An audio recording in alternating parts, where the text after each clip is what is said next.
Dans cette salle bleue de l'Office national des médias audiovisuels, 9 ministres face à la presse pour dresser le bilan des 2 ans de transition. L'an 2 de la transition, c'est à cœur ouvert que les échanges se déroulent. Actualité oblige, premier point, affaire Mondelam.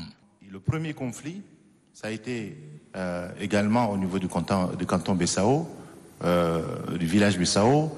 Il y a eu 4 morts, 2 de chaque côté Peul et côté autochtone. Ça, c'est le premier conflit et ça a été maîtrisé.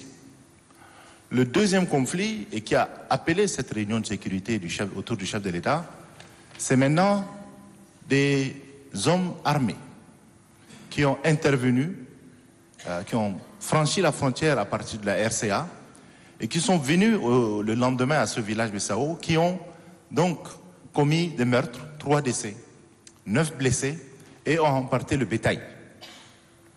Et donc sur cette action, il y a une réaction des forces de défense et sécurité autour qui ont été mobilisées et donc elles ont pu intervenir rapidement. Suite à cette intervention, il y a eu 13 morts du côté donc de ces hommes armés venus donc de la RCA et nous avons eu 3 blessés du côté tchadien, dont un grave. Dans les échanges s'invite également le système judiciaire.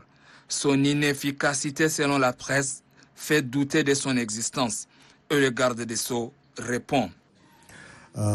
Il y a aujourd'hui au Tchad 42 maisons d'arrêt. Et il y a des milliers de personnes qui sont incarcérées et qui sont privées de liberté parce qu'ils ont été jugés et condamnés. Et donc, comment peut-il prétendre que la justice n'existe pas? Le bilan en ce qui concerne la gente féminine est florissant. La ministre Amina Priscille Longo décline les réalisations. Sur le plan de l'autonomisation des femmes, nous sommes ravis d'avoir mis en place le programme socio-économique d'autonomisation des femmes, qui est déjà effectif et dont 15 provinces sur 23 sont déjà bénéficiaires. Ça continue. Sur les bancs des accusés, l'énergie. Pour la presse, la population n'est pas satisfaite. Et le chef du département s'est dit conscient et informe que son département est à la tâche pour relever les défis. Nous avons bénéficié d'un financement de 12 villes actuellement, qui sont presque tous des chefs-lieux de province. Et le gouvernement prend en charge presque 17 villes, y compris le reste des villes secondaires et les quelques villes, quelques chefs-lieux de province qui n'ont même pas 1 mètre de réseau de distribution.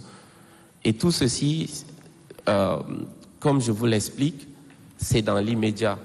Autre actualité qui s'impose, c'est la guerre au Soudan. Et comme première action, le Tchad ferme ses frontières et les forces de défense et de sécurité y veillent au grain. Le ministre de la Défense lève l'équivoque. Cette guerre soudanaise ne nous concerne pas. Il faut sensibiliser nos concitoyens. C'est une guerre entre Soudanais. Nous, les Tchadiens, ça ne nous concerne pas. Moi, je suis arabe. J'ai des parents de l'autre côté, mais moi, je suis arabe tchadien.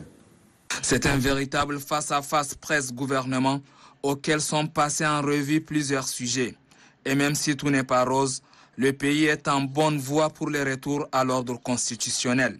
Dans nos projections, nous pourrions quand même signer donc le contrat pour l'opérateur qui va nous accompagner. Et nous projetons organiser surtout l'enrôlement pour compter du mois donc de juin. Et le référendum à lui-même, nous le projetons pour le 19 novembre.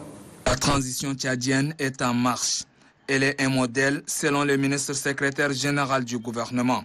Et l'exécutif du pays entend redoubler les efforts pour relever tous les défis qui se posent.